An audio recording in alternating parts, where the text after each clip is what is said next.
السلام علیکم پیارے دوستو، ہم ایک نئی خبر کے بارے میں جانیں گے جو یقیناً پاکستانی لوگوں کے لیے تو اتنی اچھی نہیں ہے، کیونکہ اس سے پاکستانی لوگوں کی ریپوٹیشن باہر کے ملکوں میں خراب ہوتی ہے، لیکن پھر بھی بہت سارے ایسے لوگ ہیں جو ان حرکتوں سے باز نہیں آتے۔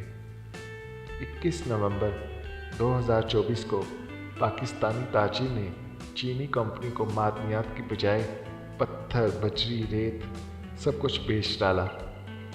وفاقی تحقیقاتی ادارے FIA نے ملزم کو گرفتار کر لیا ہے۔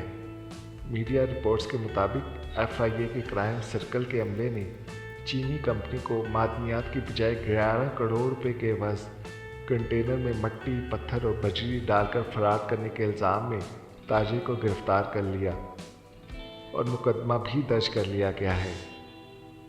ٹریڈرز کے مالک سید ذیشان افضل بلگرامی کے خلاف کارپوریٹ کرائم سرکل کراچی میں مقدمہ درج کیا گیا ہے۔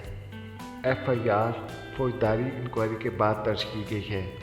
مقدمے میں کہا گیا ہے کہ ملزم سید ذیشان بلگرامی اور چینی برآمد کنندگان مائیکرو انٹرنیشنل ٹریڈ کارپوریشن کے درمیان رواں سال 17 جنوری کو ایک معاہدہ طے پایا تھا، جس کے تحت ٹریڈرز کراچی نے 1500 میٹرک ٹن کروم ایسک چین میں کچھ چینی کمپنی کو ایکسپورٹ کرنا تھی۔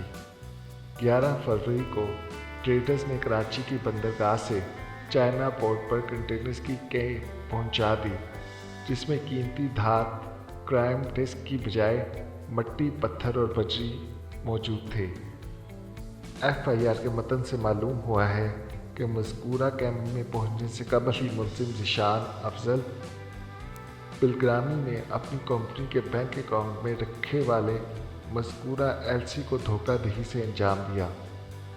بینک میں انسپیکشن سرٹیفکیٹ آف کوالٹی اور ویٹ کی جعلی اور بوگس دستاویز جمع کرائی گئی تھیں۔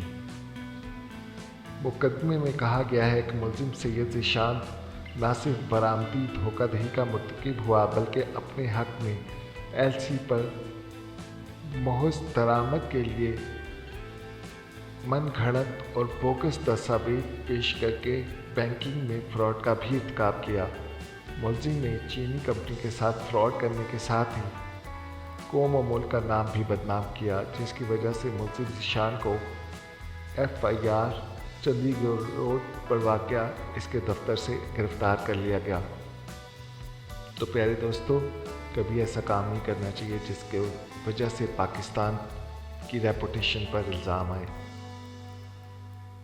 تو آئی ہوپ کہ آپ کو یہ انفارمیشن اچھی لگی ہوگی۔ اللہ حافظ۔